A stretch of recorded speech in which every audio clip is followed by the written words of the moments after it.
एक भी आदमी नहीं जीतना चाहिए। 11 तारीख को आपको दिखेगा गांधी मैदान में इतने लोग आएंगे ना जो कभी पहले आए थे ना कभी आगे आए। क्या बीपीएससी का जो अनियमितता हुआ उस पर लोगों को न्याय मिल जाएगा? किसान टीम के लड़के हैं, वो राजनीति में नहीं है, इसलिए मैं उनके कथन पर कोई भी टीका टिप्पणी नहीं करूंगा। 17-18 सालों में जब राजद वाले सरकार में रहे तो बदलाव लालू जी के परिवार के आमदनी में आया। बिहार में विधानसभा चुनाव वैसे तो अक्टूबर-नवंबर में होने वाला है, लेकिन फरवरी महीने से ही बिहार में जिस तरह से सियासी हलचल बढ़ी हुई है उसको देखते हुए ऐसी चर्चा है कि बिहार में कुछ बड़ी तैयारी चल रही है। दरअसल बिहार विधानसभा चुनाव में अभी करीब 8 महीने का समय बचा हुआ है, लेकिन जिस तरह से फरवरी महीने में ही बिहार में एनडीए गठबंधन और महागठबंधन के बड़े बड़े नेताओं के पॉलिटिकल दौरे हो रहे हैं, उसको देखते हुए ये कहा जा रहा है कि बिहार में कहीं चुनाव समय से पहले तो नहीं होने वाले हैं। बिहार को जानने और समझने वाले राजनीतिक विश्लेषक भी ये इशारा कर रहे हैं कि ऐसा लगता है कि बिहार में कुछ बड़ा होने वाला है। तभी दोनों खेमों के सियासी दिग्गज ताबड़तोड़ बिहार में पहुंच रहे हैं। वहीं दूसरी तरफ नेताओं की बयानबाजी लगातार तेज हो गई है। बिहार की सियासत में कदम जमाने की कोशिश कर रहे जन सुराज के सूत्रधार प्रशांत किशोर का एक बयान सियासी गलियारों में हलचल मचा दी है। प्रशांत किशोर के बयान के बाद इस बात की चर्चा तेज हो गई है कि कहीं वो इस साल होने वाले विधानसभा चुनाव में वही भूमिका तो अदा नहीं करेंगे जो चिराग पासवान ने 2020 में की थी। सियासी पंडितों का कहना है कि 2020 के विधानसभा चुनाव में लोक जनशक्ति पार्टी के नेता चिराग ने पूरा चुनाव ही सिर्फ और सिर्फ नीतीश कुमार के जेडीयू को मात देने का लक्ष्य बनाकर लड़ा था। पटना में स्थित बिहार सत्याग्रह आश्रम में आयोजित होली मिलन समारोह में प्रशांत किशोर ने जिस अंदाज में अपनी बात कही है उससे जेडीयू के कान निश्चित तौर पर खड़े हो गए होंगे। समारोह में कार्यकर्ताओं को संबोधित करते हुए प्रशांत किशोर ने कहा कि याद रख लीजिए, जेडीयू का खाता इस बार नहीं खुलना चाहिए। जहां जहां जेडीयू के उम्मीदवार होंगे वहां वहां खाता नहीं खुलेगा। इतना ही नहीं, प्रशांत किशोर ने आगे कहा कि यदि जेडीयू का खाता खुलता है तो चाचा कहीं ना कहीं लटक ही जाएंगे। ऐसा करना है कि ना चाचा लालटेन पकड़ पाए और ना ही फूल पर बैठ पाए। भाई हम अपील कर रहे हैं बिहार में नई व्यवस्था का, लेकिन उसके साथ साथ ये भी कह रहे हैं कि किसी भी हालत में जदयू का एक भी आदमी नहीं जीतना चाहिए, क्योंकि बिहार में एक परिपाटी नीतीश कुमार ने बना दी है कि वोट जनता किसी को भी दे।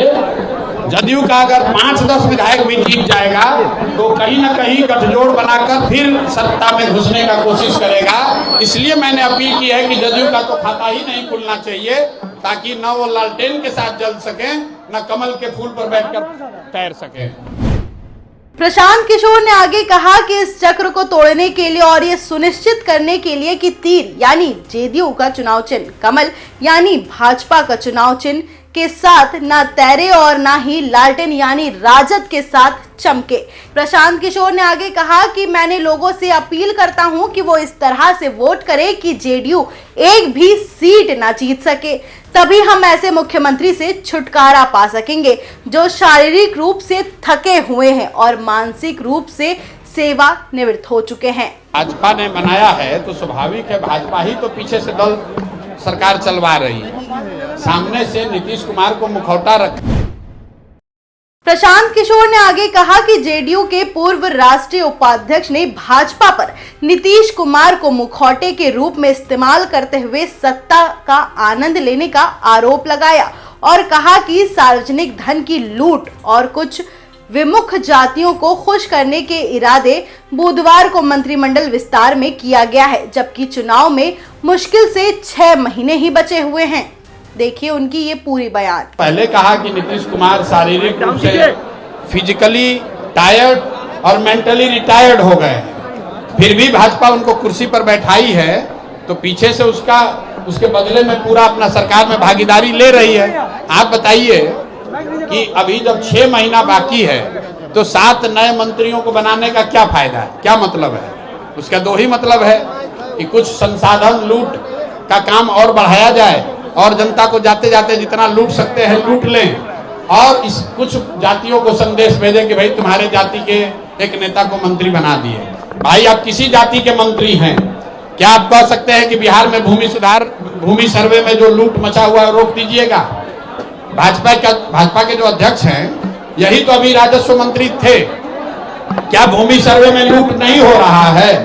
क्या कोई मंत्री ये कह सकता है कि बिहार में स्मार्ट मीटर के नाम पर जो धांधली बदमाशी हो रही है रुक जाएगा? क्या बिहार से भ्रष्टाचार रुक जाएगा? वहीं जब रिपोर्टर्स ने प्रशांत किशोर से मुख्यमंत्री के बेटे निशांत द्वारा हाल ही में की गई टिप्पणी कि उनके पिता 100% फिट है, उन्हें एक और कार्यकाल मिलना चाहिए के बारे में पूछा, तो उन्होंने कहा कि मैं निशांत के बारे में ज्यादा कुछ नहीं कहना चाहता क्योंकि वो सार्वजनिक जीवन में नहीं है, लेकिन मैं उनके पिता को चुनौती देता हूं कि वो कागज पर नजर डाले बिना राज्य मंत्रिमंडल के मंत्रियों के नाम बताए। अगर नीतीश कुमार इस तरह अपनी मानसिक स्थिति का परिचय देते हैं तो मैं अपनी राजनीति छोड़ने को तैयार हूं, उनके लिए काम शुरू कर दूंगा। शारीरिक तौर पर मुख्यमंत्री बने रहने के लिए स्वस्थ नहीं है। अगर स्वस्थ हैं तो और कुछ नहीं, कैमरे पर आकर बिना कागज देखे अपने मंत्री परिषद के साथियों का नाम और उनका विभाग बता दें। मैं अभी से पूरा अभियान वापस लेकर नीतीश कुमार के समर्थन में उनके लड़के की तरह हम भी खड़े हो जाएंगे। प्रशांत किशोर ने आगे दावा किया कि लोग राजद और राजद की नीति विपक्ष से तंग आ चुके हैं जो जंगल राज के लिए जिम्मेदार है। उन्होंने कहा कि वो 11 अप्रैल को बदलो बिहार रैली आयोजित करने की योजना बना रहे हैं। किशोर ने आगे कहा कि हमने पटना में जिला प्रशासन को पत्र लिखकर 11 अप्रैल को रैली आयोजित करने की अनुमति मांगी है। वहीं वो आगे कहते हैं कि मुझे लगता है कि भीड़ सारे रिकॉर्ड तोड़ देगी। इसके साथ ही उन्होंने ये भी कहा है कि घबराई हुई सत्तारूढ़ सरकार अनुमति देने से इनकार करके बाधाएं खड़ी करने की कोशिश कर सकती है। कैसी लगी आपको ये जानकारी, हमें कमेंट करके जरूर बताएं।